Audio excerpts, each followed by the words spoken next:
and welcome to a new video. I hope you're having an amazing day, and in this video we'll be painting watercolor apples. So if you're interested in what materials I'm using, I am using my Winsor & Newton watercolor brushes, my filbert brush in the size 2 for the washes, and then I later go in with my round brush in the size 5. For this painting, I used all 3 of my watercolor palettes, and that would be my Dalla Rowney, Winsor & Newton, and finally my Montmartre watercolor set. And for my initial sketch, I used my Lakeland water-soluble pencils.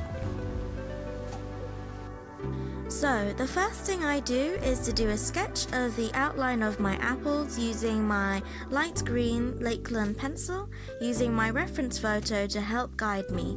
Make sure to keep this very light. Don't worry about making this too precise, but bear in mind that the apple curves down into where the stalk of the apple and also at the bottom of the apple that links the 2 ends of the apple's core.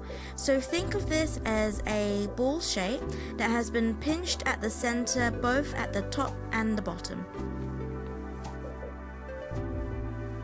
Once I finished with the sketch, I went in with a light wash of dark blue, keeping this very loose and going around the apples. I had quite a lot of empty space on my page, and so this was just to add a little color that would later blend in to make the shadows. Then I went in with a yellow to go around the highlights of the apple, but making sure to keep the page bare for where I want to leave it white. Next, I went in with an orange, and this helps me to place my midtones.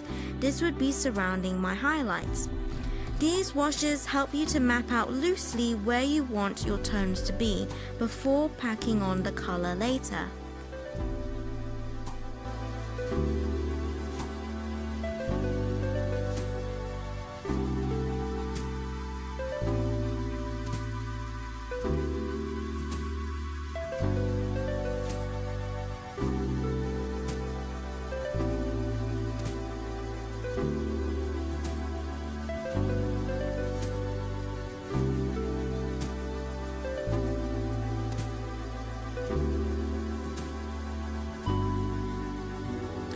So with my red, I did a swatch of it to make sure that it was a red I liked and somewhat matched with the color of my reference photo. Then I went in with the red where it would be the darkest. Then I went in again with a dark blue to make the shadows darker. This was all done in my filbert size 2 brush before moving to my round size 5 brush.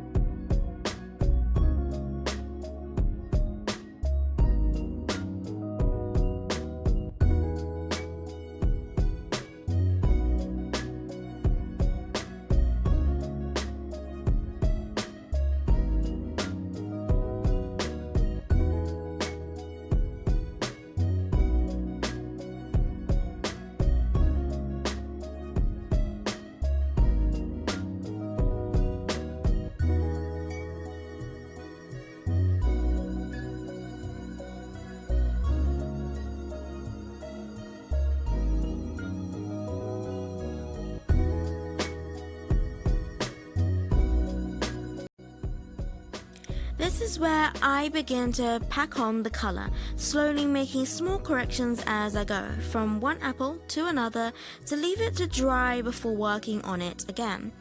I prefer building on the layers slowly and not disguising them. So, going in between yellow, orange, red, brown and green for each layer. If you've put your brush on your painting and it's too dark, then while it's still wet, clean your brush, dry it, then go over the dark spot to soak up the pigment.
So once I packed on more color on each apple, I made strokes along the apple to show the curvature of the apple, like how I mentioned in the beginning.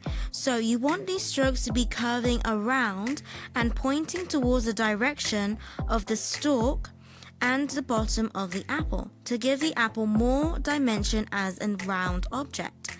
I did the same for the other apple, but more with light and dark brown strokes.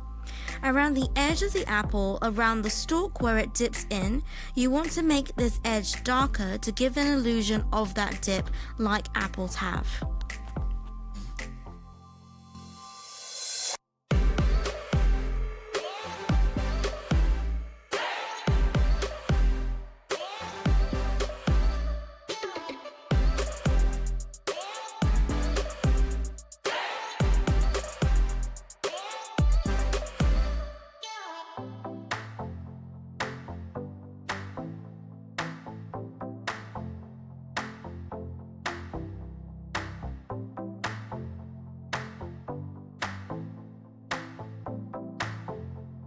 Then don't forget to paint the stalks.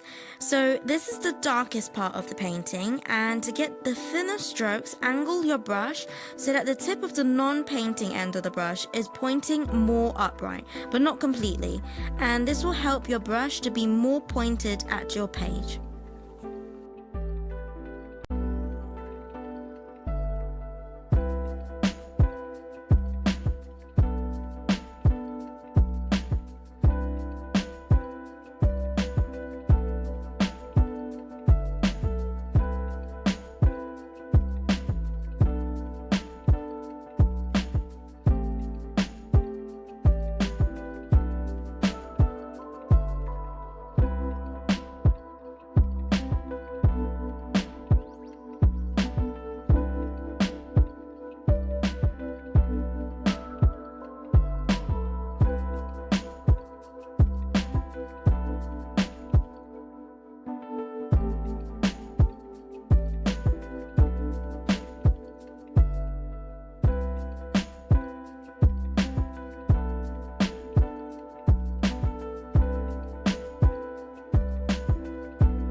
Thank you so much for watching. I hope that you found this helpful, and don't forget to like and subscribe to see more videos like this, and also to show your support. I would really appreciate it.